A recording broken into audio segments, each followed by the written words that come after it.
Olá, leitores, ouvintes e telespectadores do Correio do Povo. Eu sou o Diego Nunes e hoje o podcast Matriz recebe o Dr. Gilberto José Spir Vargas, mais conhecido como Pepe Vargas, nosso deputado estadual, um político experiente.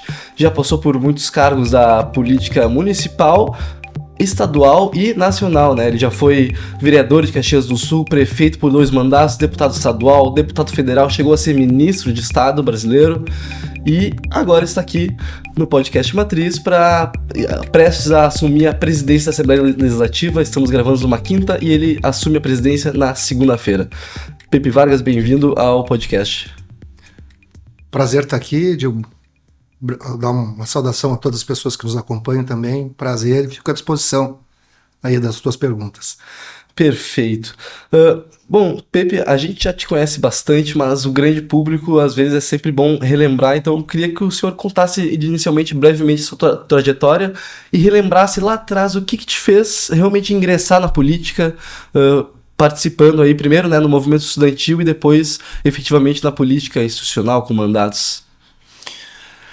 Bom, eu jamais imaginei lá na minha juventude que eu algum dia ia ter algum mandato eletivo dessa natureza, né? Mas, de fato, eu comecei a ter uma militância com 16 anos, era um período ainda no tempo da ditadura militar, não tínhamos eleições para presidente da República, nem para governador, e em 1974 teve eleições para deputado e senador, né? E eu, obviamente, né, já tinha uma consciência política, tinha uma visão contrária à ditadura militar, ao regime militar, e eu me engajei nas campanhas dos candidatos da oposição ao regime, né? Naquela eleição, inclusive, aqui no Rio Grande do Sul, né, a polarização foi para a candidatura ao Senado, né? Era o Brossard, candidato da oposição, e o Nestor Iosto, candidato da ditadura. E então, enfim, desde então eu fui me engajando. Depois, quando eu chego na universidade, já é o ano em que tem anistia, em 79, né? Tem anistia política, eu ingresso na universidade em 79, e também coincide com o processo de reconstrução das entidades estudantis, da UEE e da UNE, a União Nacional de Estudantes, depois na sequência a União Estadual de Estudantes. Estou falando dos estudantes universitários que tinham sido fechadas pela ditadura. Então eu também participo desse movimento e participo do movimento estudantil. Isso coincide também com a criação com a liberdade de organização partidária. Durante a ditadura só tinha 2 partidos, um partido de oposição e um de situação, digamos assim. Então o partido de oposição era uma grande frente política, obviamente. E a partir de 1979 e 80 começa a liberdade de organização partidária. E começa o movimento pela construção do Partido dos Trabalhadores, o qual eu tinha simpatia e eu acabo me filiando formalmente, embora eu tenha participado de atividades antes disso, me filio formalmente ao PT em 81. Né? E ainda quando eu estava na universidade, eu já estava na executiva municipal do partido lá em Caxias do Sul. Bom, e aí, nesse processo de construção partidária, eu me formei e coisa e tal, né, acabei sendo eleito vereador, né, alguns anos depois, né, não estava no plano, digamos assim, mas acabou virando uma consequência natural, digamos assim, né. E qual foi a experiência mais rica que o senhor teve na política? Foi como ministro? É difícil dizer, sabe, porque são experiências diferentes, assim, né. O mandato de vereador foi um grande aprendizado, né? Mas sem sombra, eu prefeito, né? Da segunda maior cidade do estado, né? Depois da capital, Caxias do Sul, também foi uma experiência riquíssima, uma coisa bastante gratificante, né? Mas sem sombra de dúvidas, a oportunidade de ser ministro de estado num país de dimensões continentais que nem o Brasil também, uma experiência muito gratificante, né? Principalmente no Ministério do Desenvolvimento Agrário, né, que tem a importância de produzir alimentos para o mercado interno, estimular as políticas, né, construir políticas que estimulem a produção de alimentos para o mercado interno, foi, sem sombra de dúvidas, uma experiência muito gratificante. E agora o senhor assume segunda-feira a presidência da Assembleia Legislativa. Qual vai ser a prioridade do seu mandato à frente do Parlamento Gaúcho? Então, acho que tem várias coisas aí, né? Primeiro, tem a responsabilidade do presidente no que diz respeito ao processo legislativo, as matérias legislativas, os projetos de lei, quer sejam dos deputados e deputadas, quer sejam de origem do Poder Executivo, né? E nós temos também a possibilidade de projetos de lei de iniciativa popular, né? Que poderia ser melhor exercitado pela sociedade. Então, isso é uma atribuição do presidente, processar isso, encaminhar para as comissões permanentes e coordenar o debate no plenário, né? Então, acho que esse é um trabalho. Outro trabalho é a representação institucional da Assembleia, junto aos mais diversos setores. Acho que tem toda uma agenda, uma agenda, digamos assim, comum de interesse do Estado do Rio Grande do Sul, para o desenvolvimento econômico e social do nosso Estado, na relação com outros níveis da federação, no caso do governo federal, né, que também são coisas importantes, que a presidência da Assembleia Legislativa tem que estar sempre participando. Mas eu penso que nós precisamos fazer um grande debate, é o que eu pretendo levar para o Fórum Democrático, na medida que tem uma tradição na Assembleia que o presidente elege um tema para trabalhar no Fórum Democrático. Nós estamos propondo que o tema que a gente trabalhe no Fórum Democrático de Desenvolvimento Regional seja o tema da sustentabilidade, né? Depois de tudo que a gente vivenciou, penso que está claro para a sociedade gaúcha que nós vivemos, de fato, uma mudança do clima, que é preciso políticas públicas para fazer uma transição energética, uma transição e uma transformação ecológica nos sistemas produtivos, enfim, um conjunto de questões. É um debate, sem sombra de dúvidas, que não é novo, mas ele adquire uma importância maior nos últimos 2 anos, digamos assim, no último ano e meio, pelo menos. Então nós vamos querer fazer todo um conjunto de debates para discutir essas questões. E, ao fim, é a nossa intenção poder produzir um documento que estabeleça diretrizes para o crescimento sustentável do Estado do Rio Grande do Sul. O Rio Grande do Sul, nos últimos anos, ele perdeu muita importância relativa no contexto nacional. A nossa participação no Produto Interno Bruto Nacional caiu, a participação da indústria gaúcha no valor adicionado bruto da indústria nacional caiu, a própria agropecuária, embora importante, também teve uma queda na sua participação no valor adicionado bruto agropecuário nacional. Então isso é muito preocupante, né? Então um Estado que perde uma certa importância no contexto nacional, ele precisa pensar, né, políticas públicas que permitam ele reconquistar, né, um espaço que ele já teve e que ele vem perdendo, né? Então acho que esse é um debate importantíssimo, que tem a ver, né, com o crescimento econômico, com o crescimento com distribuição de renda, porque também não basta o Estado crescer. Ele tem que crescer distribuindo renda, ele tem que crescer reduzindo desigualdades regionais, porque nós somos um Estado que tem diversas regiões e tem desigualdades regionais também do Estado do Rio Grande do Sul. Então nós queremos levar esse debate para o Fórum Democrático, né, e fazer essa discussão à luz de como podemos produzir e crescer a nossa produção, porém fazer isso de uma forma a preservar o meio ambiente, a reduzir emissões de gases de efeito estufa, cumprir o nosso papel, né? Esse é o debate que a gente quer levar no Fórum Democrático. E como que, ao que o senhor atribui, né, essa queda de participação do Rio Grande do Sul no PIB nacional? Quais os motivos que fazem o Rio Grande do Sul perder o espaço?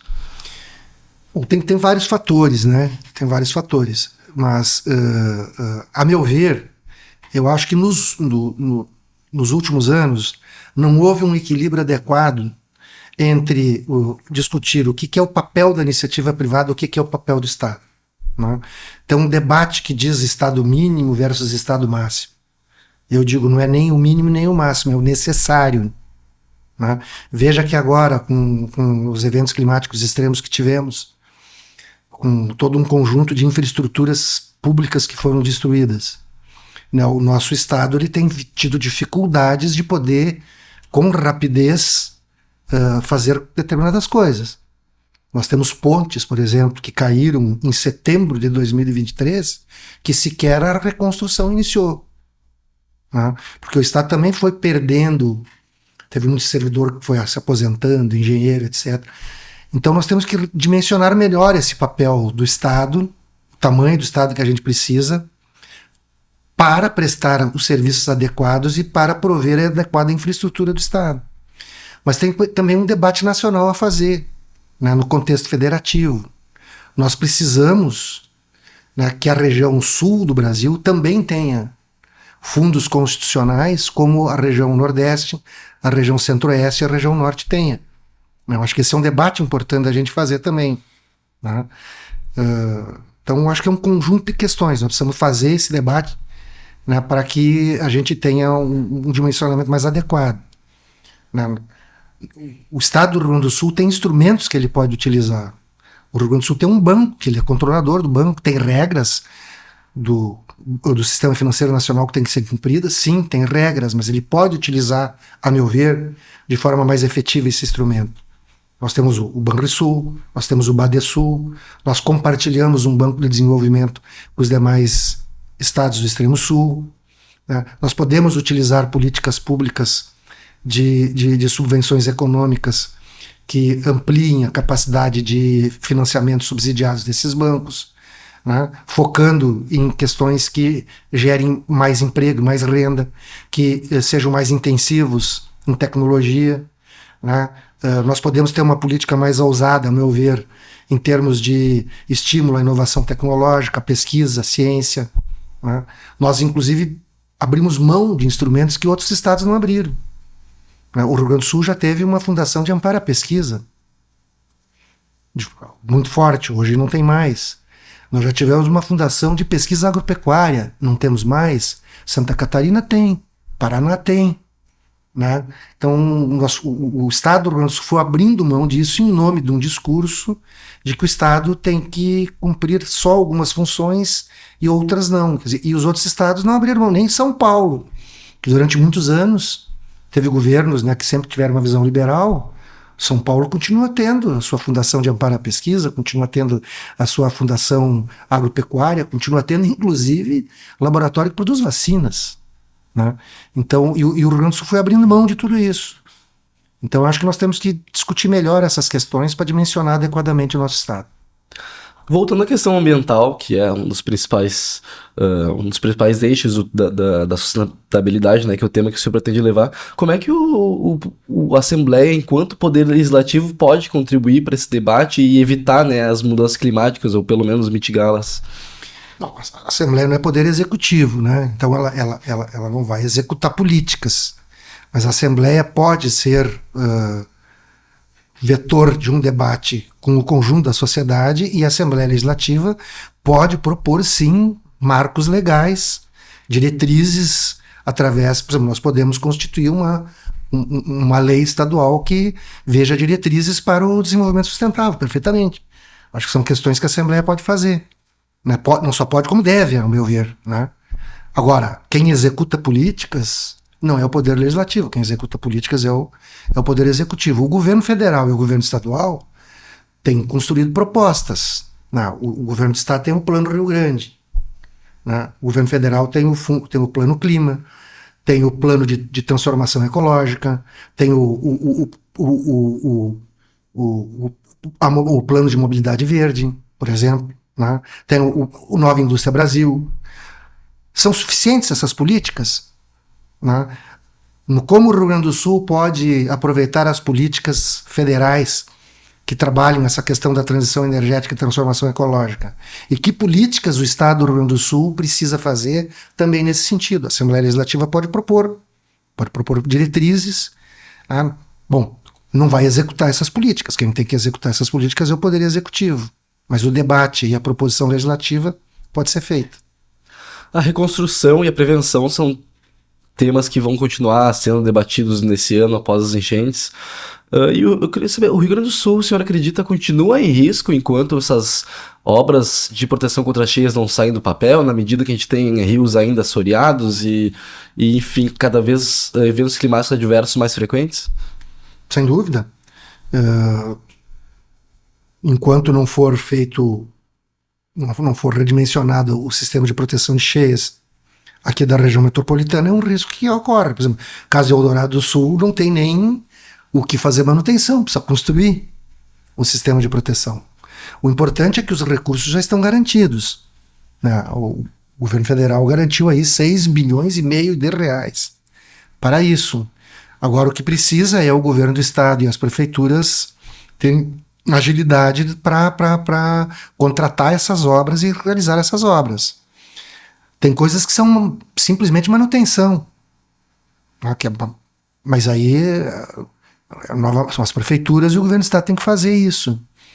Então, enquanto isso não estiver pronto, obviamente que a gente corre risco. E tem também uma outra discussão a fazer.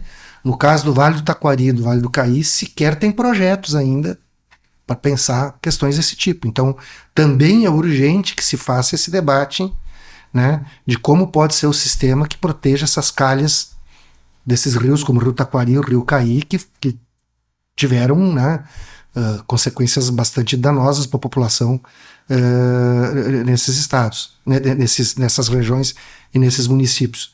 Mas, sem sombra de dúvidas, a gente continua correndo esse risco. Mas isso é uma parte da coisa, né? Nós temos que pensar também como é que a gente previne tudo isso. E prevenir não é só construir um dique, né? Prevenir também, nós temos que saber como é que estão as nossas bacias hidrográficas. Os comitês de bacia hidrográficas, eles ficaram muito secundarizados nos últimos anos. Eles precisam ser resgatados, precisam ser retomados, eles precisam cumprir o seu papel, mas o Estado tem que dar condição para eles cumprir esse papel, né? Como é que estão as áreas de preservação permanente? É só a gente andar pela beira dos nossos rios que a gente vai ver que tem áreas bastante grandes onde as matas ciliares, as áreas de preservação permanente foram suprimidas, não tem vegetação, né? Então isso tem que ser reconstituído, não é só fazer dique. Tem que ter um plano vigoroso para a reconstrução de matas ciliares, né? Tem que ter estímulo, porque não vamos esperar que as pessoas sozinhas vão fazer isso. Tem que ter política pública para isso. O Rio Grande do Sul, inclusive, é um dos estados que tem bastante atrasado, né, a questão do cadastro ambiental rural. Nós poderíamos combinar o cadastro ambiental rural com um programa de regularização ambiental que, em vez de estar cobrando multa de quem não tem toda a área de preservação permanente garantida, né, ele adere a um programa de recuperação ambiental, o Estado acaba estimulando, subsidiando, financiando, né? É muito melhor fazer isso do que simplesmente estar multando. Então nós precisamos urgentemente fazer, e isso ainda não está feito. Então não é só construir dique, tem toda uma discussão que a gente tem que fazer também, né, de prevenção, porque quando a gente fala em adaptação, mitigação dos efeitos das mudanças do clima, nós também temos que incluir o item prevenção, nós temos que fazer o dever de casa. Nós pretendemos, na Assembleia Legislativa, inclusive, propor a criação de um comitê interno de sustentabilidade da Assembleia. A Assembleia também tem que cumprir o seu papel. Hoje nós não temos praticamente nada de energia alternativa. Nós usamos as energias convencionais. A Assembleia não tem uma grande frota de veículos, né? Ela inclusive loca mais do que tem frota, mas quando a Assembleia loca a sua frota é motor a combustão interna, né? Não é motor híbrido, não é motor elétrico, né? Nós não temos um sistema de aproveitamento de água de chuvas, nós não temos energia solar que poderia ter, né? Nós não temos uma adequada gestão dos resíduos sólidos internos da casa. Então nós pretendemos criar um comitê de sustentabilidade interna para começar também a ter um plano de onde a Assembleia Legislativa cumpra o seu dever de casa, né? Que é um dever que todo mundo vai ter que um dia cumprir. As prefeituras, os governos estaduais, o governo federal, as empresas, né? Até dentro da casa da gente. Uhum. Né? A gente vai ter que todo mundo ajudar. 2025 vai ser o único dos 4 anos da legislatura que a oposição vai ter a presidência da casa, né? Como isso pode impactar aí na política, nas correlações da Assembleia? A única coisa que impacta é que a oposição tem um voto a menos do plenário, né? Verdade. Porque o presidente só vota se der desempate, coisa que é raríssimo de acontecer. Porque, veja bem, nós temos um regimento interno, nós temos uma Constituição. O presidente, acima de tudo, ele é um guardião do regimento interno e um guardião da Constituição Estadual e da Constituição Federal. Então não existe, sabe, é compreensível, né, esse tipo de especulação. Mas agora, um presidente de situação ou um presidente de oposição, ele não dificulta e nem facilita a vida do governador. Mas nem sempre, né, deputado? A gente tem diversos casos nos parlamentos Brasil afora de uso político da presidência dos legislativos. Mas não tem como o presidente atropelar o regimento interno. Claro. Se o governador encaminha um projeto de lei, o regimento interno disciplina, a Constituição e o regimento interno disciplinam o seu trâmite e os prazos, inclusive, de tramitação. O governador encaminha um projeto em regime de urgência. Em 30 dias ele será votado. No máximo em 30 dias. Né? Então não é compreensível essa especulação, mas eu digo assim, o fato do presidente da Assembleia ser um deputado da base do governador, no trâmite de uma matéria legislativa, não muda absolutamente nada. Se ele é da oposição, não muda no trâmite da matéria legislativa de interesse do Poder Executivo, não muda absolutamente nada. Tanto um como o outro vão ter que aplicar o regimento interno. Bom, se constrói um acordo pluripartidário de todos os partidos, tu agiliza a votação de uma matéria legislativa. Não, um projeto de regime de urgência do governador perde, digamos, urgência num projeto de lei. Se for construído um acordo entre todos os partidos, tu pode votar antes dos 30 dias, inclusive. Mas se não, no máximo em 30 dias ele vai ser votado. Então, não muda talvez o discurso, né, o componente. Obviamente eu sou um presidente que muito provavelmente tem uma visão, né, do papel do poder público diferente dos deputados do partido da base do governo. Mas na tramitação de uma matéria legislativa isso não muda absolutamente nada.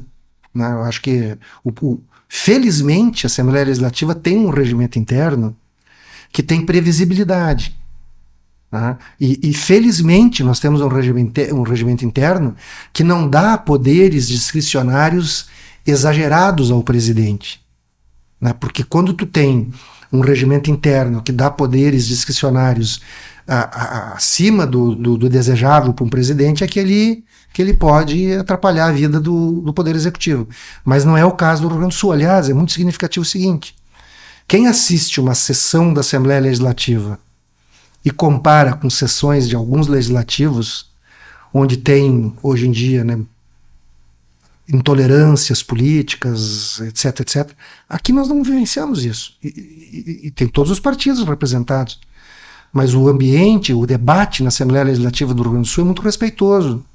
Todos os deputados, independente da sua filiação partidária, independente de serem de direita, de extrema direita, de extrema esquerda, de centro, né?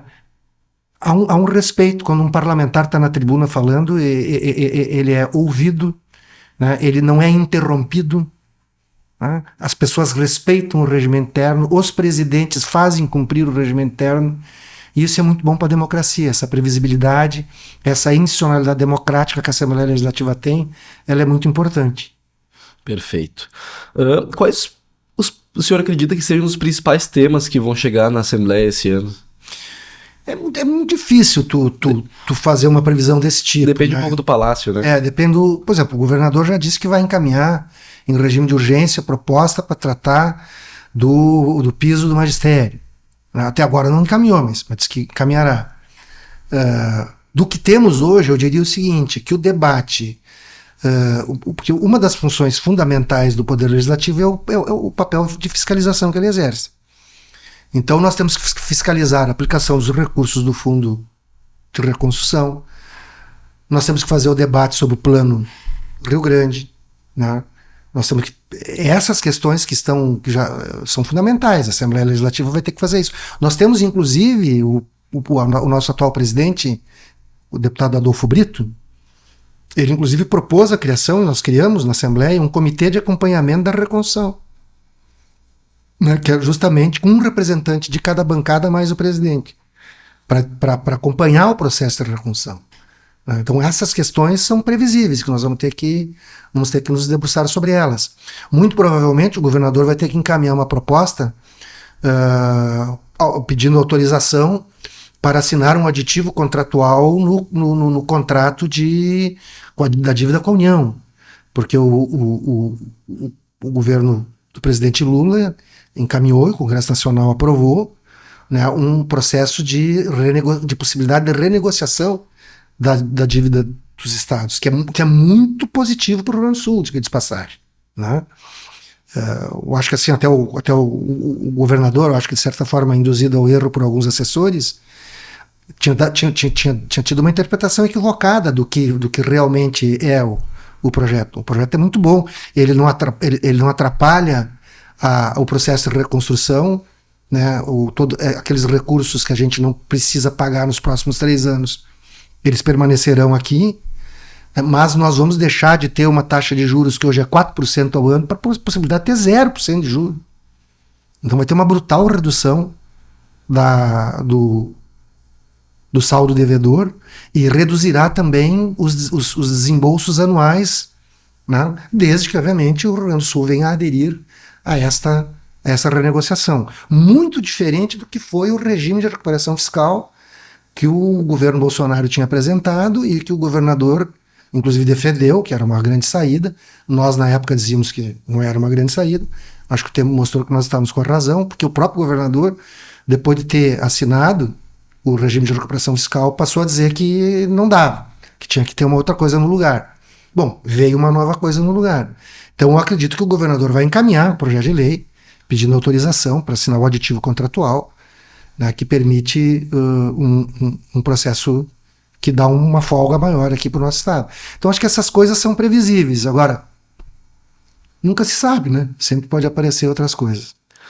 Esse é o último ano, né, de debates antes de a gente entrar num ano eleitoral, né, que, enfim, sempre influencia, às vezes, inclusive retardando o ritmo dos parlamentos e tal, e também na possibilidade de que se especula, né, de o governador se licenciar em março, como foi da outra vez. Acredita que esse é o momento que o Palácio Piratini vai aproveitar para mandar alguns temas mais polêmicos antes de entrar nesse ano eleitoral? Eu acho que no que eu penso, o governador vai ter que aproveitar esse ano para encaminhar aquilo que ele ainda eventualmente não encaminhou, que esteja no seu plano de governo, aquilo que ele precisa de autorização legislativa. Né? Sem sombra de dúvidas, é melhor aproveitar agora do que esperar o último ano. Né? Então nós vamos ter que... Se bem que as principais questões que ele apresentou desde o seu primeiro mandato, ele já aprovou. Né? Inclusive, algumas dessas matérias nós fomos contra. Né? Veja bem a situação do funcionalismo público. Nós temos aí, nos últimos 10 anos, estou falando de 10 anos, uma inflação de mais de 70% nesses 10 anos, acumulada. E a maioria das categorias do funcionalismo teve só 6% de reajuste. Qual é a categoria que ficou com só 6% de reajuste em 10 anos? Tudo fruto de um conjunto de mudanças que ele fez no plano de carreira dos servidores, etc, etc. Então essas mudanças mais... a ideia de privatizações que o governador defende, ele também já provou o que ele queria. Então eu penso que essas questões mais estruturais ele já provou. Né? Mas nunca se sabe, né? Pode sempre aparecer uma coisa nova. Bom, deputado, estamos chegando aí no nosso tempo. Te agradeço a comparecer aqui à sede do Correio do Povo e te dou a oportunidade de passar mais uma mensagem para os nossos leitores. Não, eu vou fazer um convite para a população gaúcha. Nós vamos procurar percorrer as regiões, né? Nós temos 9 regiões funcionais que servem de planejamento para o governo do estado. Nós queremos fazer um grande debate, pelo menos em cada uma das 9 regiões, sobre o desenvolvimento regional, né, dentro dessa visão que eu colocava de como a gente pode ter, né, diretrizes para um crescimento com sustentabilidade de forma mais adequada no estado do Rio Grande do Sul. Então, o Fórum Democrático vai abrir... o Fórum Democrático existe desde 1999, né? O Fórum Democrático de Desenvolvimento Regional da Assembleia Legislativa. Em fevereiro já nós vamos abrir o edital, as entidades da sociedade civil organizada, enfim, podem se inscrever para participar, mas todo e qualquer cidadão pode participar, né? Então eu vou deixar o convite aqui para as pessoas, né? Acho que é importante a sociedade se envolver nesse debate, né? E é importante para o legislativo também abrir esse espaço para a população poder participar. Acho que dentro de uma visão de uma democracia mais moderna, é importante eleger os representantes, né? O povo elege governador, deputado estadual, prefeito, vereador, presidente da República, deputado federal. Mas a nossa Constituição da República Federativa do Brasil e a Constituição do Estado do Rio Grande do Sul, elas também preconizam formas de participação da população na definição das políticas públicas. Isso é pouco exercitado, tanto pelos poderes constituídos, como pela própria população. Então nós queremos ampliar esse grau de participação na população na definição das políticas públicas. Eu deixo esse convite para a população que está nos acompanhando aí pelo Correio do Povo, por toda a estrutura da rede aí que tem jornal, rádio e televisão. Perfeito, deputado Pepe Vargas, do PT, futuro presidente da Assembleia Legislativa do Rio Grande do Sul nesse ano de 2025. Muito obrigado pela presença e muito obrigado a você que ficou até aqui com a gente. E continue ligado, o podcast Matriz volta com mais novidades sobre a política gaúcha e de Porto Alegre. Muito obrigado.